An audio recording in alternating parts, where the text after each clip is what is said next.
Welcome to the R3 approach. If we're genuinely going to improve at this game, it will be because we have good information to help direct our thoughts and actions towards the right things in the right way and at the right time. The 6 components of the R3 approach provides this good information. Component number 1, the 5 universal laws of playing the game, point out simple, immutable, and unchanging facts about the game. In the R3 approach, we'll go into some good detail about each one of these 5 laws, but at this point, let's begin with the end in mind, which is a tenet of the R3 approach. Let's begin with the end in mind and have it look at component number 1, the 5 universal laws of playing the game. Let's do some good work. Begin with the end in mind and have a look at component number 1 of the R3 approach, the 5 universal laws.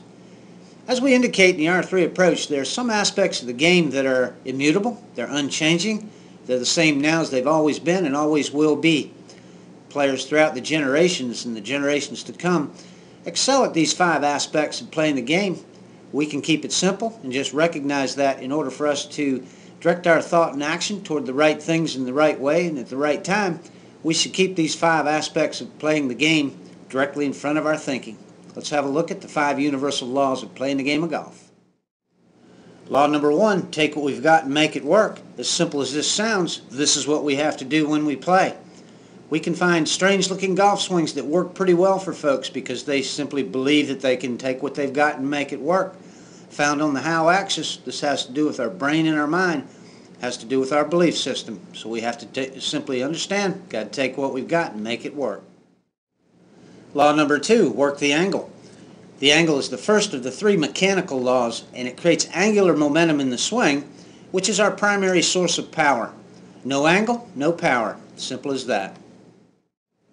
Universal law number 3, moving the club through an acceptable and repeating swing path. This is the second of the 3 mechanical laws, and it has everything to do with how we have that club coming into the ball as it moves through that 9 o'clock to 3 o'clock impact zone. Just like driving a nail in with a hammer, we need that hammer coming into that nail on a good path, so do we need the golf club coming into that ball on a good path. Our swing path is going to have everything to do with our ability to develop a good release action as it completes that movement through that very important 9 o'clock to 3 o'clock impact zone. Universal law number 4, releasing the angle. Releasing the angle is the third of the 3 mechanical laws and actually completes the mechanical motions that we want in our golf swing. Releasing the angle effectively means that after having set the angle on the backswing and then move that angle through an acceptable and repeating swing path on the downswing, we now are able to release the power that we've set up through the process of angular momentum, and we're going to release both our arms during the swing as well as our body during the swing. Release action in the swing is arguably one of the most important mechanical functions that we have going on during our golf swing. Got to release that angle. Simple as that. Universal law number 5, subtraction. Law number 5 completes the set, and it's very much connected to law number 1.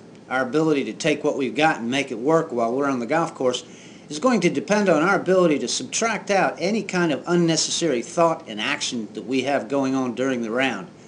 In fact, the only thing we want to be adding during the round is positive momentum.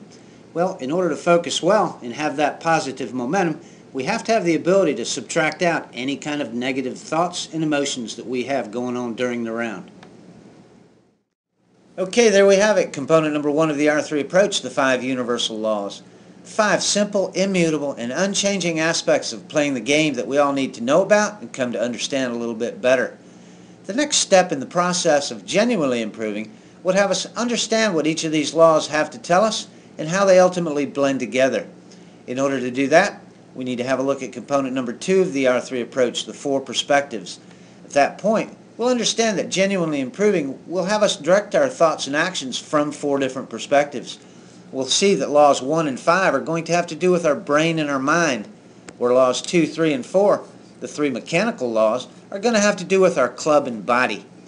Again, in order to fulfill the overall strategy of developing our games to the point where they can be seen and felt to be mechanically sound, physically athletic, and tactically fluid processes for playing the game, we need to know that we're going to have to direct our thoughts and actions from these 4 different perspectives.